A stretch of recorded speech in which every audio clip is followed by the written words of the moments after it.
Hey soulmates, on today's episode I'm going to be showing you how I made this corset dress with the Chantilly Keyhole yoke. I want to say a big thank you to my returning and new subscribers. I really appreciate you all. There are some skills and tricks you need to know about when doing this style, and I'm going to show you all the tricks in the book. So I'm using this Chantilly and I'm going to use a skin tone illusion net to line it. And then when you're picking your illusion net, you don't want to use this side to find out if that's your color. You use this side, that's because it's thick on the other side, so you use the side that is cut out already to check your client's skin tone. Next, you're going to determine what part of the illusion net is stretchy and what side is less stretchy. Both sides are usually stretchy, but one side is less stretchy than the other. Same as the Chantilly lace, it's the same. So you want to place your pattern in a way that the side that is going to hold up the dress will be the less stretchy part. That means the vertical part, the vertical, direction of the pattern has to be in the same direction that is less stretchy so that it can hold up the dress without stressing the Chantilly or even the illusion net. While the stretchy part has to be spread out on the chest area, if you know what I mean. Identifying the front part of the Chantilly is easy. It's rougher and is more visible than the back. The back is smoother. You can see the edges of the flower shape. So you want to place the Chantilly with the right side facing the illusion net, just so that it's the back of the Chantilly that you're going to place your pattern paper on. So just align your illusion net with your Chantilly, smoothen it out, place your pattern paper on top, and then pin down carefully. Because they move a lot, they are lightweight fabrics, so you need to be careful while doing that.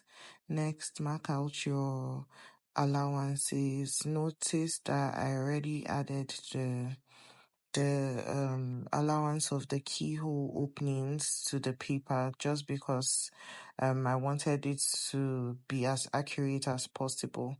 So I added it to the pattern paper while designing the pattern, and then you place it on the Chantilly and the illusion net at the same time and cut out.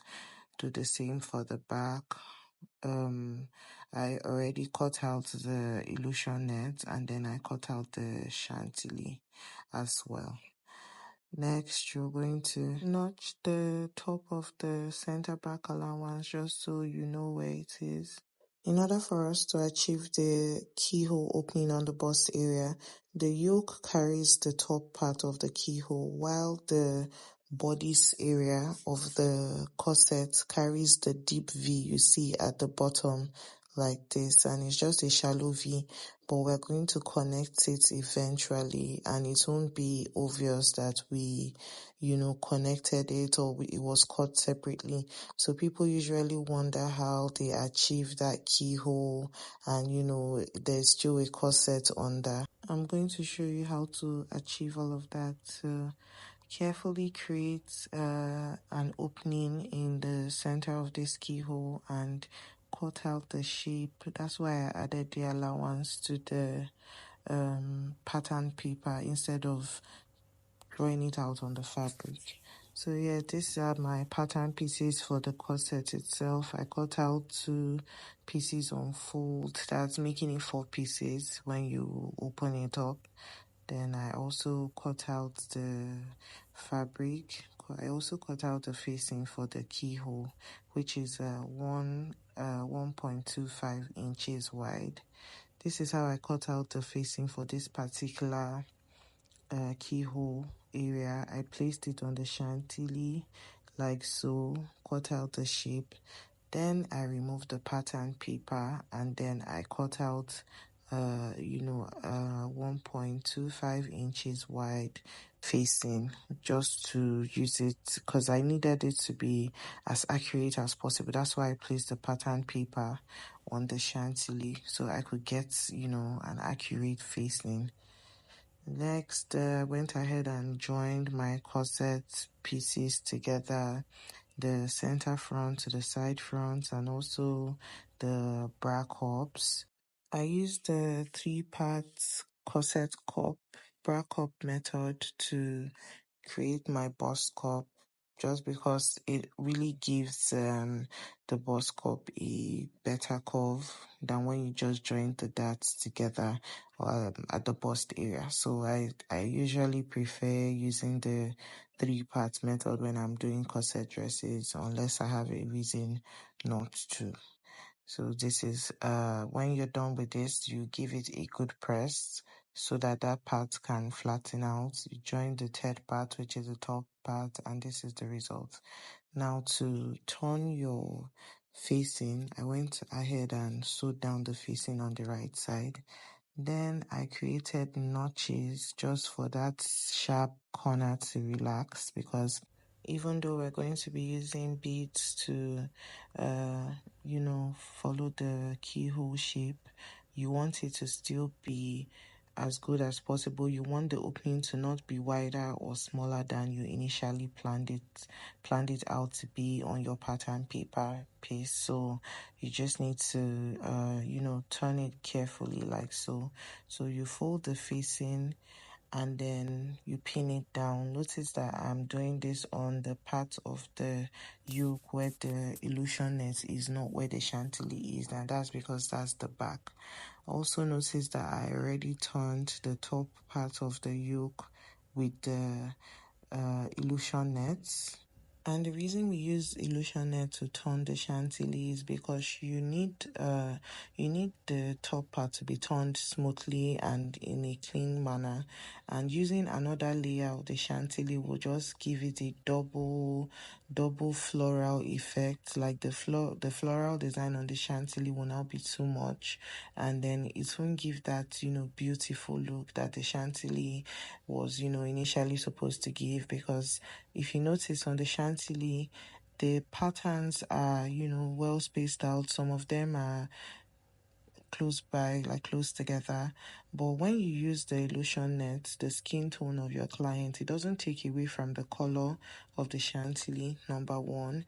Number two, it doesn't take away from the floral pattern that the Chantilly originally has. It just gives a smooth turning. It adds stability to the Chantilly. It also makes it stiffer. And Chantilly is quite delicate. It's also like illusion net. So when you double illusion net on a normal day, you would notice that it also gives a stronger effect. It's just that when you double illusion net, the skin tone is now darker. It's not the exact skin tone that you must have initially planned to use for yourself or for your client. The whole idea of doubling is just so that your yoke doesn't have a really delicate effect. It's actually stronger. It can hold up the dress more than if it's single. So that's why some people double their illusion net, and that's why we're doubling our Chantilly, just so that we could have a smooth turning first, and then also for it to be less delicate, for it to be more stable, to have more strength. So that's why some people double illusion nets. And then for Chantilly, because it has patterns, you do not want to double it because it will show if you double it. The patterns will just give double effects. So the best bet is for you to line it with the skin tone of yourself or your clients, like I did in this tutorial.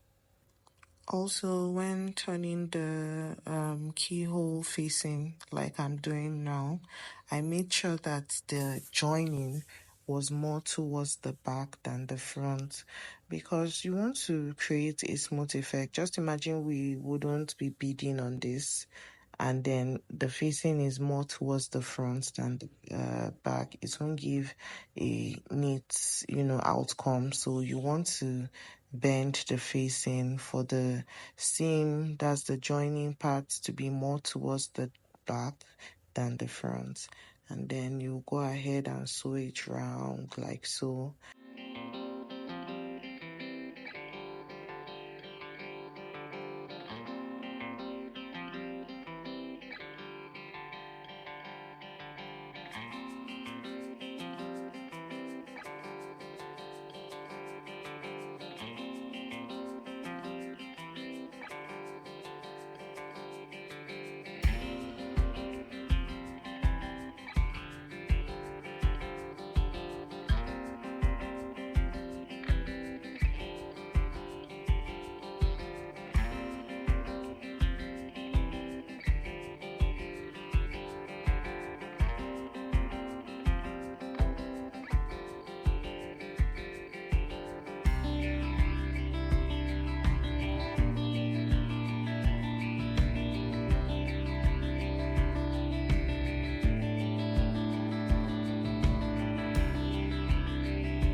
For us to sew the underbust darts, you want to reintroduce your pattern paper like so. So you place it back on the yoke, and then you use your chalk and mark out where the darts are supposed to be.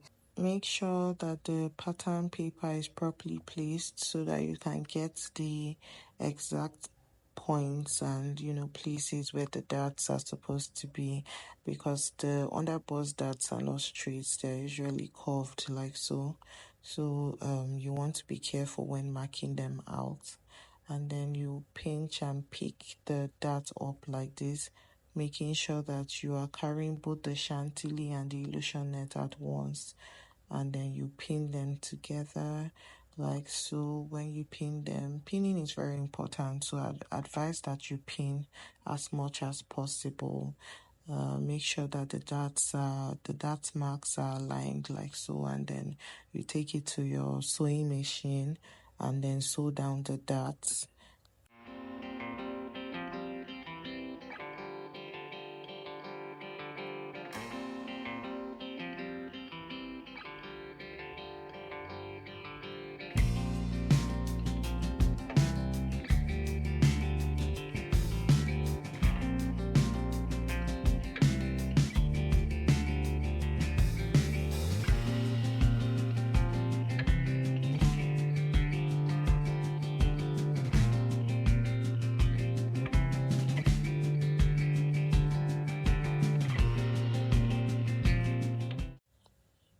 Carefully cut out the darts, and then the reason we're cutting out that part is because we want it to have we don't want the excess to show on that, because we're going to place it on the bust cup of the corset.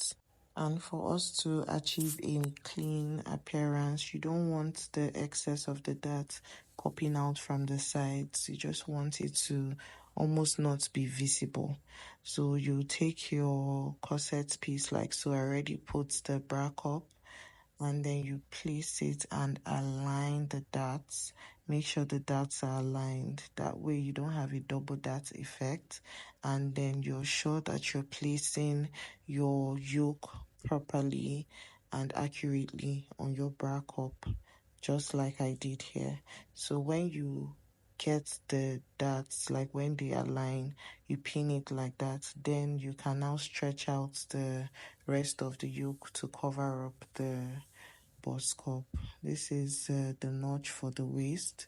Because of the style we're doing, I cut the waist to be straight because we're still going to pleat on top, and then I drew a line for the skirt for us to join the skirt. Notice that I placed the skirt to align with the chalk mark on the 0.5-inch allowance that I added to the skirt. For the pleating on the waist area, if you haven't seen my tutorial on how I pleat, I'm going to leave it in the description box below. You would see how easy it is to achieve these waist pleats. You don't need a slash and spread method. It's just a regular pleat method on a flat surface. So I went ahead to pin down the yoke to the corset cup part around the keyhole area like so, and then you go ahead and sew it down before you bead. You sew it down before you bead so that it can be strong enough, and the joining won't rely on the beading. So go ahead and do your beading. I like to bead on a flat surface like I've always said. And yeah, this was the result. My client was so happy. This was my first time of making a dress for her, and this was the review she left, because this was her first time of patronizing me, and she was very satisfied because I delivered the dress to her, not in person. I used a delivery service, and she was really happy. First impression really matters. Thanks for watching. Bye.